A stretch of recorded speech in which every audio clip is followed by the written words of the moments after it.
Keeping the Flow podcast, hosted by Jason and Chad.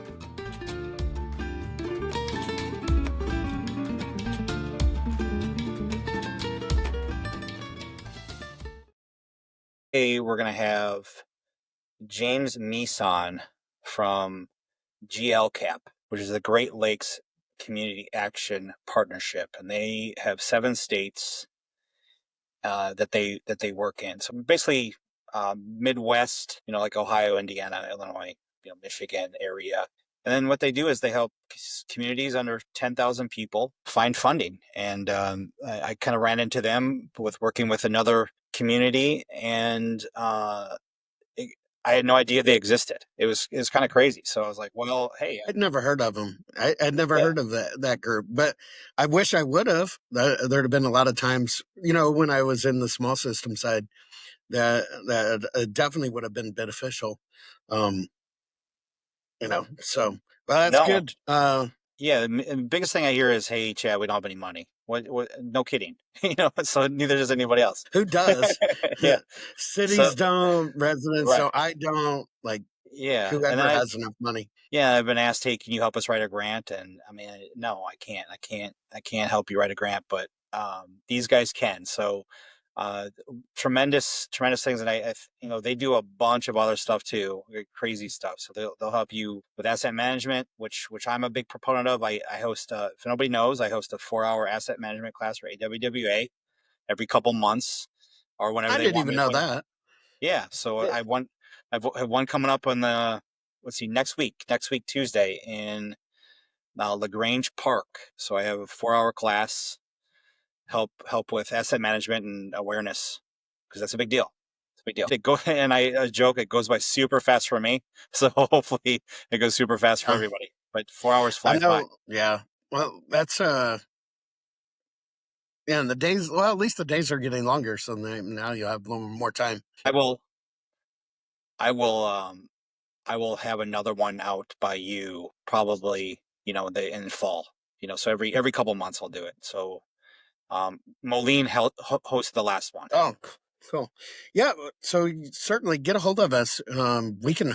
We've got a nice training room, and we'd love to have. We're always putting on different trainings. I know.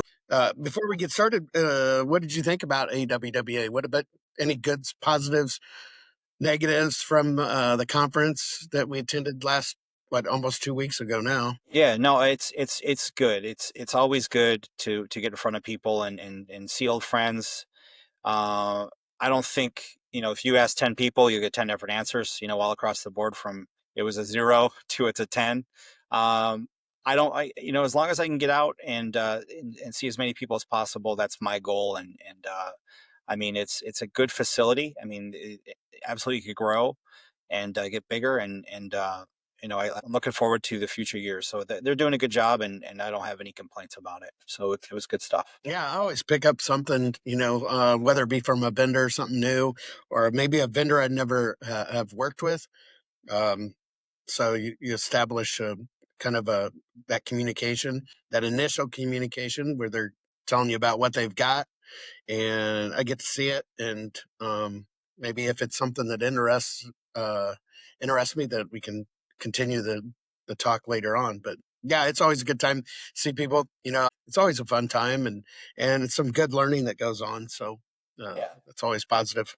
At home here, trying to keep up with the freaking grass, and all the limbs that are down in my yard. It's always nice to have a beautiful yard Yeah. until you gotta maintain it, mow it, pick up the limbs, weed eat, all that fun stuff.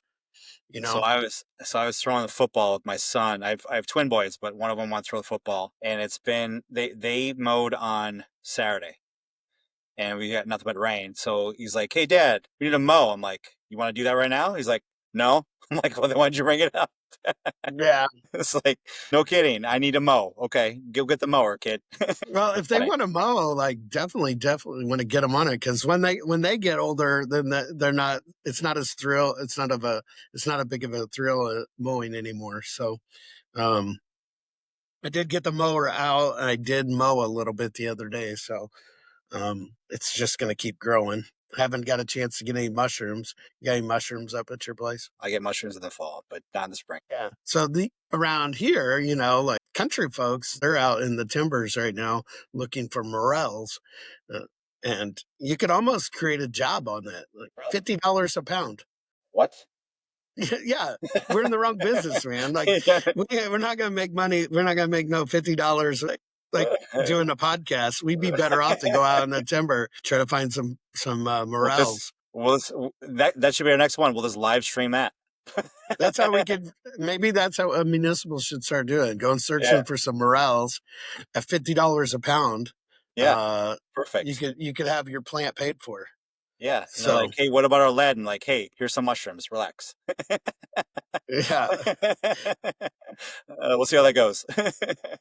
Well, let's crack this valve and let's keep the flow going and Yeah, get man. on with our guest. How's that Yeah. sound? Yeah, that sounds great, man. Yeah. So let's go.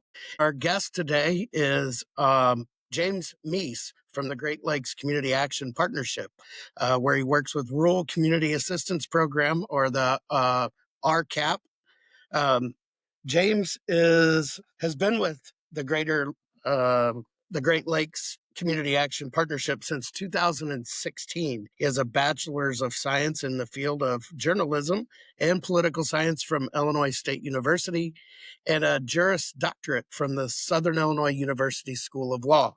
So James is going to talk to us about the Great Lakes Community Action Partnership. So with that, James, you want to tell us a little bit about the Great Lakes Community Action Partnership? Yeah. So my name is Jfmeece. I'm the Illinois State Manager for the Rural Community Assistance Program that's administered by Great Lakes Community Action Partnership. What we are is a national non-for-profit, RCAP is, that works in all 50 states, and we help rural communities with managerial, technical, and financial assistance. When we talk about rural, our definition is 10,000 or under, and that is it. So there are no parameters. You don't have to be in a cow pasture or surrounded by tractors. You just have to have a population of 10,000 or under. So we see this often, especially in the state of Illinois, where we primarily work with communities that are incorporated by much larger communities.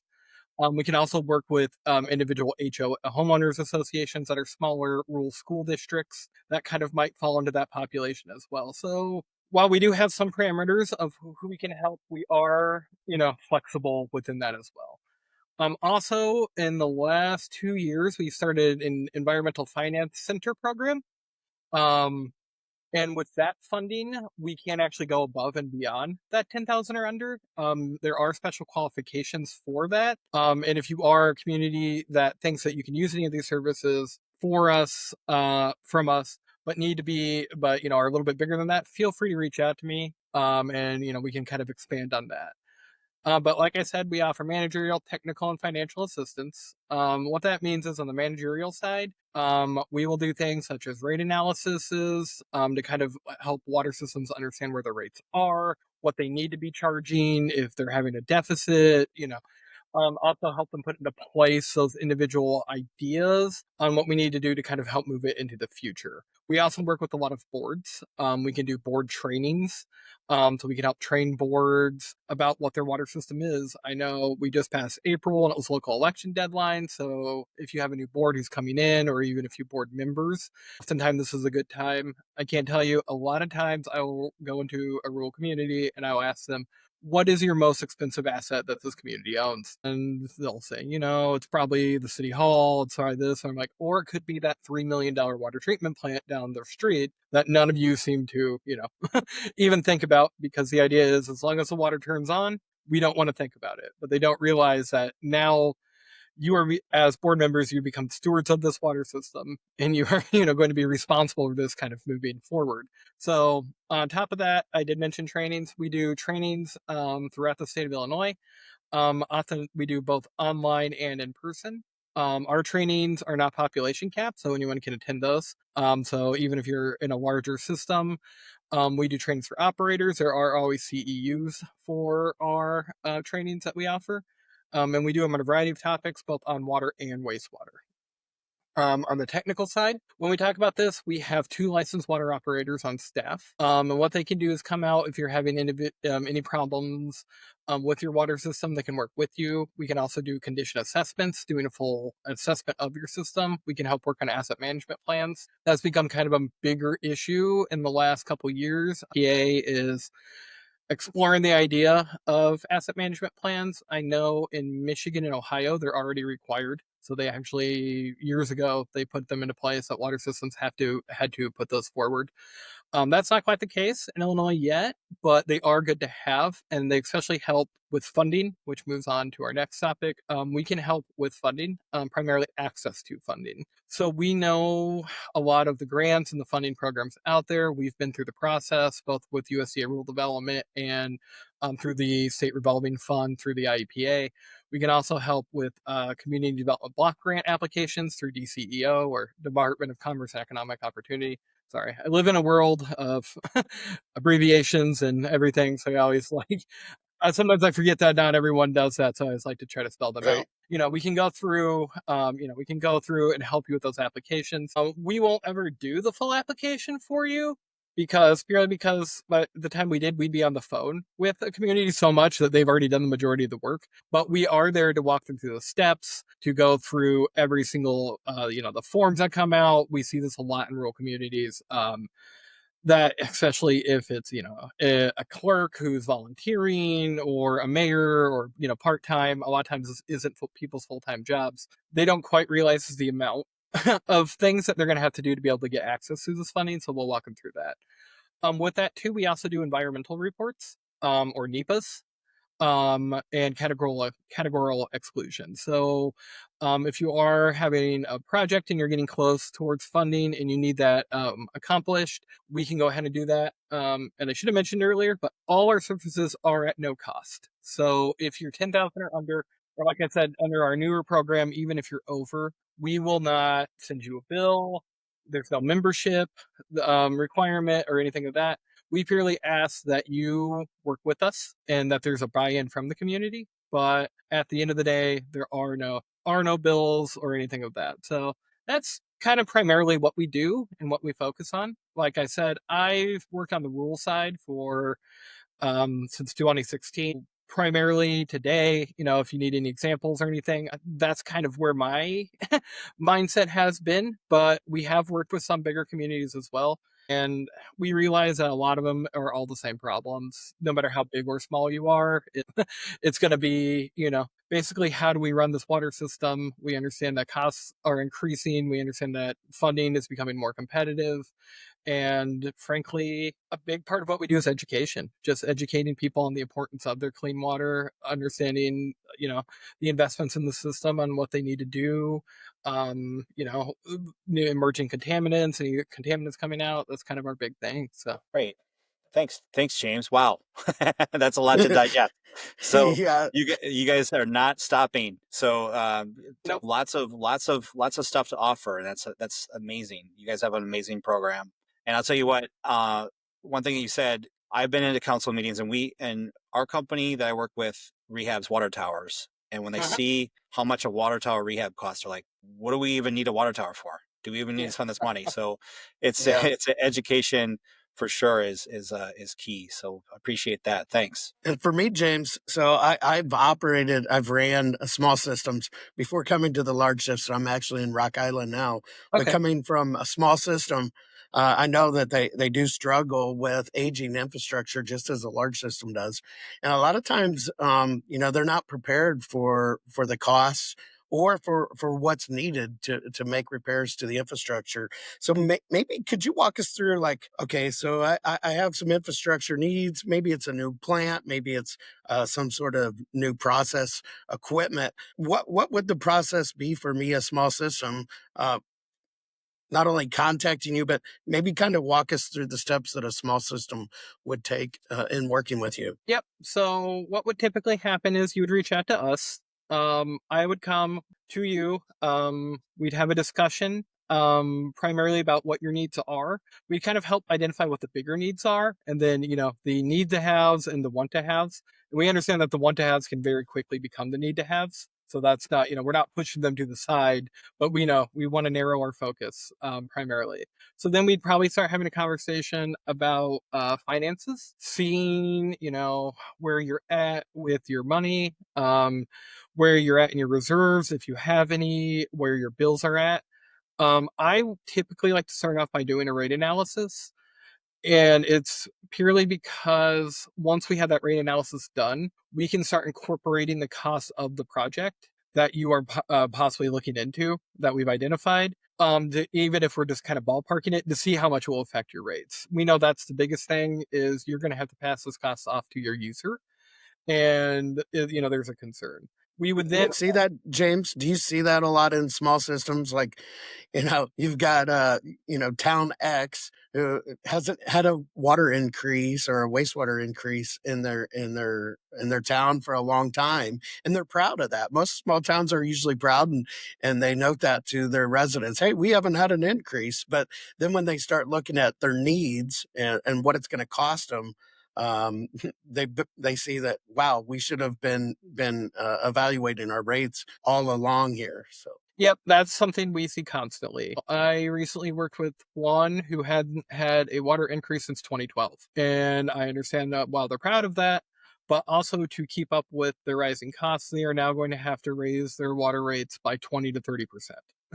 And, we understand even in big towns, but especially in rural communities, that's a major increase to a lot of people. On their bills as well. We also see a lot of ones that will bill quarterly instead of monthly. And I understand there's always benefits to that, but it's hard to tell where your monthly cash flow is actually going to be at. So that's kind of a big one as well.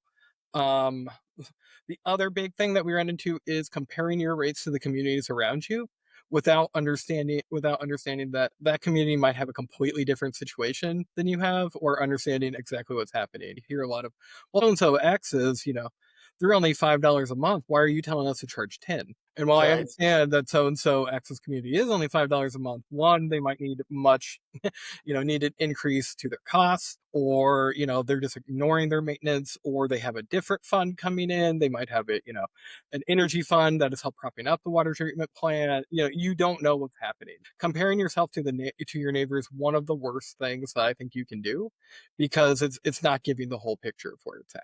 Yeah, no, we understand that no one wants to talk about increased water rates, but one thing I always point out is, has anyone's phone bill increased over the years? Has anyone's power, bill increased? Has your cable bill increased? We understand that as a community water system is slightly different. You're not trying to turn a profit. You're not, but you also have to have the money to be able to invest in that water infrastructure for the future of your community, because that's really what you're doing. You're not doing it, for now. You're doing it for 20, 30, 40 years down the line, that your kids or your grandkids who kind of live within that community will continue to benefit from that clean drinking water.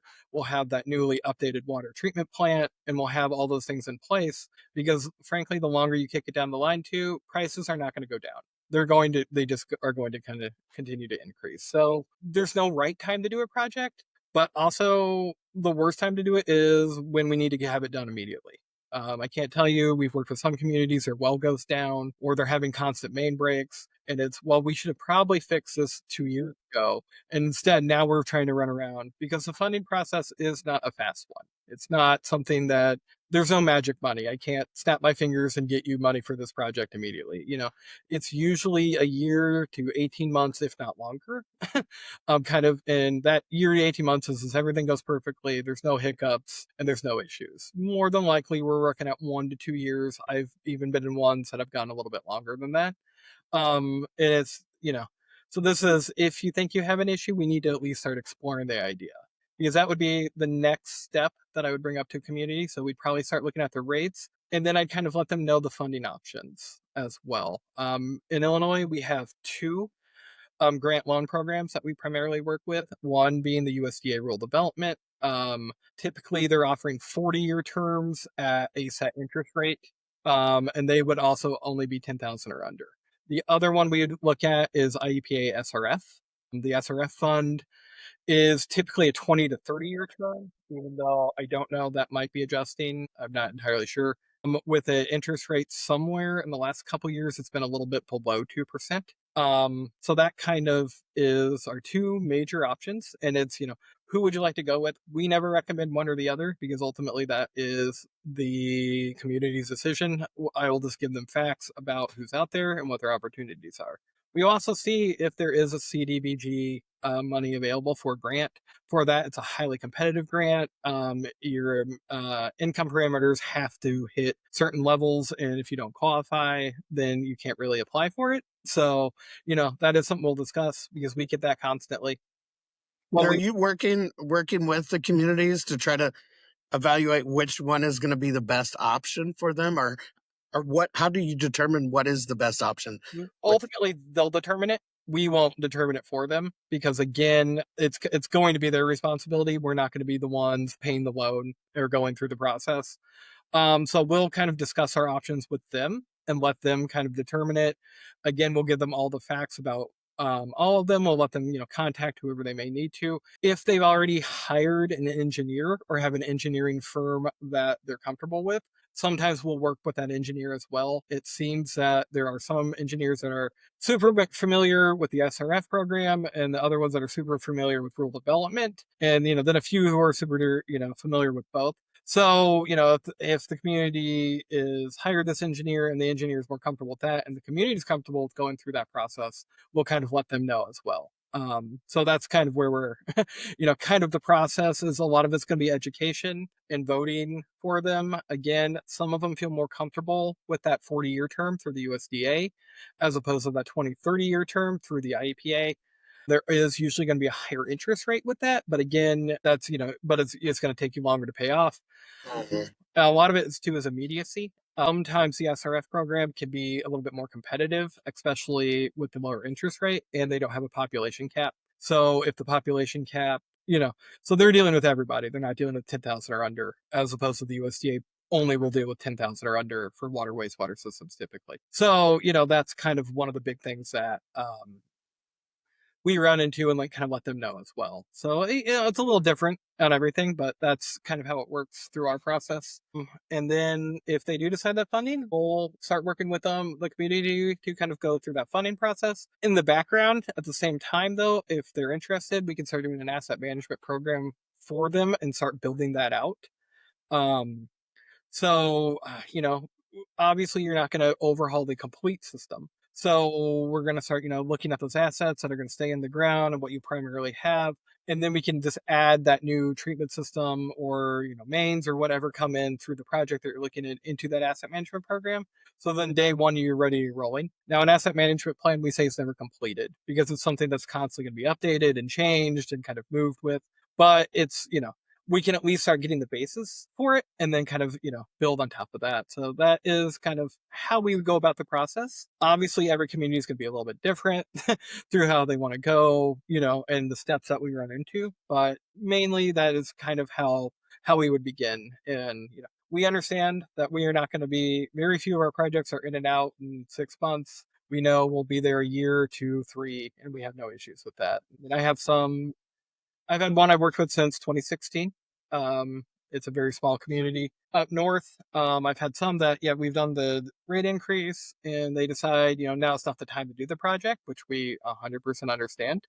And we'll kind of, move on from there. And I've had others, like I said, we've walked them through the entire rural development process. And, I'll say it is a good feeling when you drive by a town that you've helped and you see that new water tower or that new water treatment plant. You can say to yourself, hey, we helped build that. So always fun. Yeah, nice. What type of so on that note, what are some successes, or can you tell us a success story that you're proud of, that's happened? And it could be anything. What do you think is big successes that you would that Yeah. you I can think of a few. One of the ones I'm working in right now is a very small community near me. They called originally in 2017, and they had no idea, what they needed. um, so we kind of sat down with them. We worked with them to do again that rate analysis, kind of understanding where the rates were. We did the rate analysis. I will say at the end of it, one of the things I'm happiest about is they also voted to put in a 3% automatic increase every year from then on. And what that does is at least keep you competitive with your rates. So once you put that ordinance or you kind of write that into your bylaws, what that does is the council actually has to vote it down. So they have to say, we are not increasing these rates by 3%. If they don't bring it up, it goes into effect automatically. From there, we work with them to do an income survey for their community. They were a little unsure about where their income was actually. So, especially if you're looking at DCEO, CDBG, or USDA, even, and you think that your median household income is wrong on your census data, we can go through and we will actually work with you to do an income survey. What that consists of is sending out mailings to individuals and just asking them kind of where they're at on a range. We're not asking their actual income, but then we'll take that and kind of calculate it from there. We then discuss with that community their funding options. They had decided to go with USDA rural development in this particular example. So we've been working with them for the last year and a half to go through the rural development funds. We've been working with the engineer to get their preliminary engineering report completed. We are not engineers, so we primarily let engineers handle that. But if there are any questions, we can kind of assist with that as well. And we can go and we kind of went through. We've worked on the environmental report for them. We help them calculate how many users that they have. Also help them kind of convert some things from cubic feet to gallons, because that was a real issue. Half the community was in feet and the other half in gallons. It was kind of took me a minute to figure out when I was looking at their billing, because I'm like, well, this person only used 20 gallons of water, or, I'm like, this isn't possible. So through them and having that conversation, I was able to get the full story, which is a lot of times, one of the big things that we kind of jump through. And I can say within the year, I would say, or at least very soon, those rural development funds are coming to them. They're going to be able to replace mains within their city and their water bladder. It's desperately needed. If you would go view where the current water bladder is housed, it has animals living underneath of it. It's in a trailer that's essentially rusting apart. So, this community that honestly didn't know where to start is getting close to the completion of where they were. And like I said, that took a number of years, but we understand that. Another example is I also have a drainage district in southern Illinois that we had worked with as well. It's a very small drainage district who needed to replace some things in the field, and they were looking for funding. We were able to research if rural development could help them. They are. So now we've worked with them to go through rural development. We again did their environmental report. We worked with them through the process. And they are almost close to funding too. For them, it was funny. They were established in 1901, but when they were established on paper. They never actually told the federal government they existed. So, that was always the big argument there is, well, no, we've been around for 100 years. No, you say you've been around for 100 years. Uncle Sam says he doesn't know who you are. So, we had to go with them, register their SAMS number, actually get them, a governmental ID so that they can start interacting with the communities that way. But I mean, those are just two examples. We have plenty throughout the state. We've done emergency response plans for communities. We've done asset management plans for a number of communities as well, working with them to kind of go through that process. We've also started recently, we become bridge operators. So one of our operators, we can use him to kind of contract with you. He can go in and help. He will sign on to be the responsible operator in charge for your system. That is not at no cost. Are you doing that as like a temporary just until they can get somebody in there, or Yeah, so that is temporary, and I'd like to know that is at a fee, so that's not going to be at no cost. Our grants will allow us to cover that, but for a small fee, we'll go in and do that.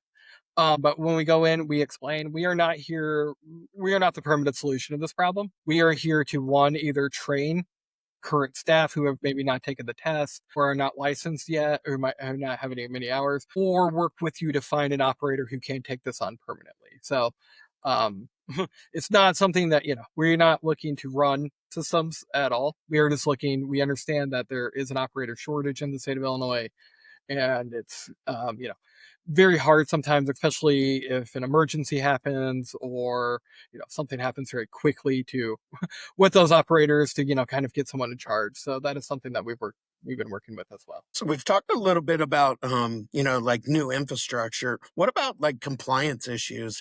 Are you guys seeing a lot of, is your group seeing a lot of compliance with, lead in Illinois here is a big one. Get the lead out. I Mhm. was kind of surprised. We just went to I just got back from a conference last week, AWWA, and I was kind of surprised to hear how many communities still have not submitted their inventories, and there's actually still some state money out there for those inventories. But are you seeing a lot of these rural communities that aren't really taking that serious? We are. I think it is starting to change a little bit. Kind of moving forward. It's funny because we actually had just earlier. I was on another meeting. We were discussing that $30,000 grant, or somewhere between there through the IPA to get assistance for those lead service line inventories.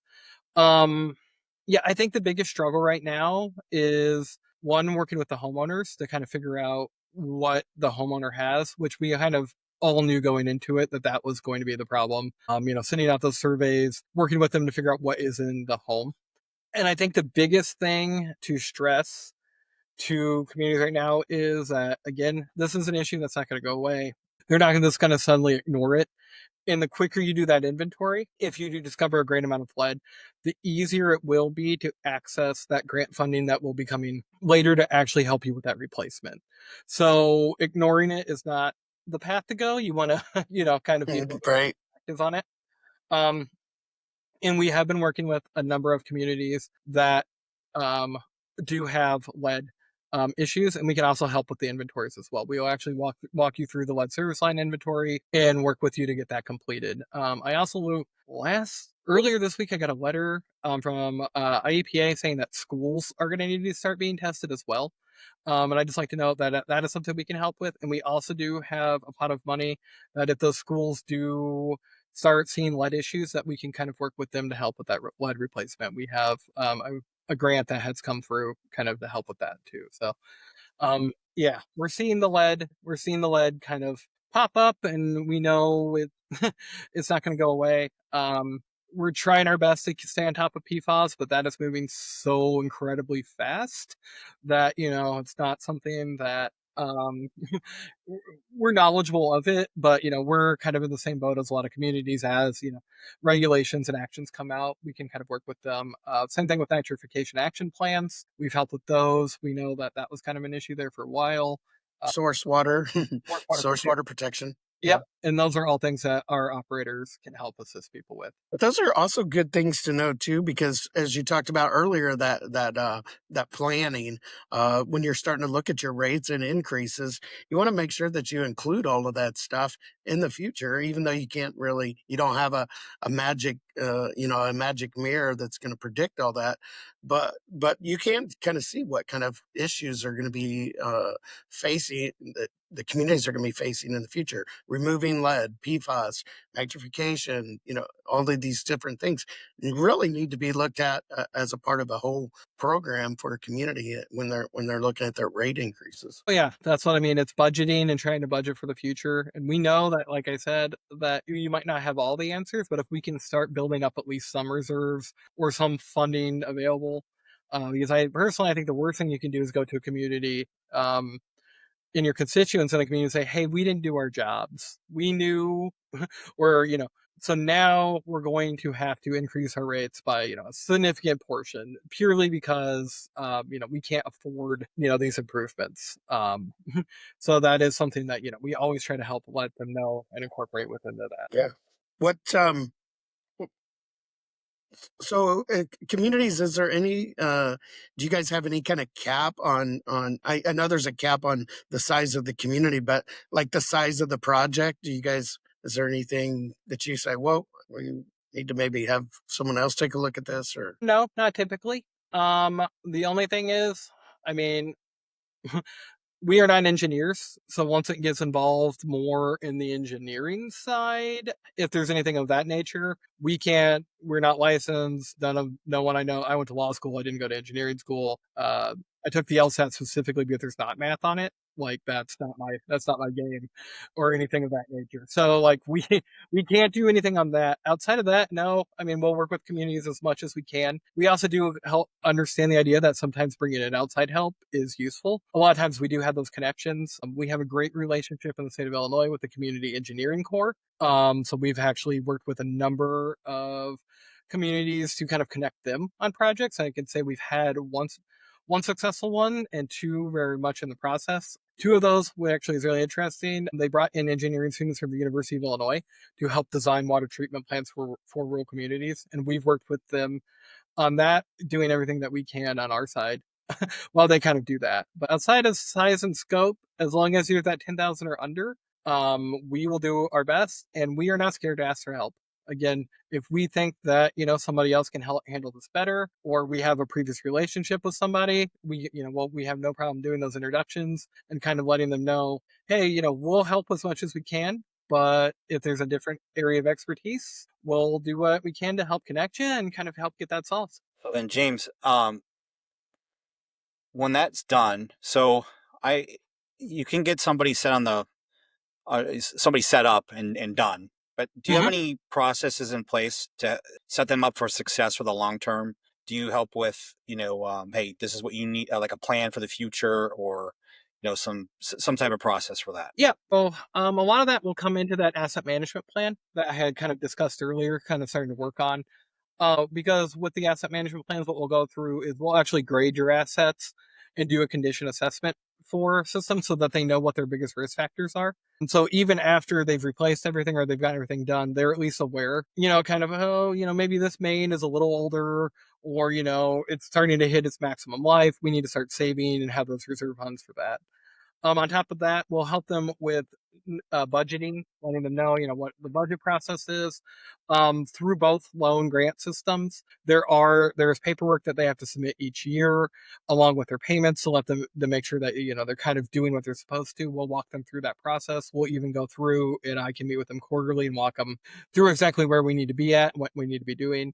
The rate analysis is not a one-time thing. We can do one every year if you'd like. It seems like the increase option is probably the best, right? Just to keep up with the cost of living. I mean, people got to expect that. Yep, that is one of the number one things that I suggest to communities is having that increase. But also be aware that, I mean, that increase isn't a catch-all. That is just to try to help you keep up. Obviously, it's a one-off, but I mean, if we look at COVID and the amount of how that just changed the prices for everything, a lot of rates have needed to be adjusted since then.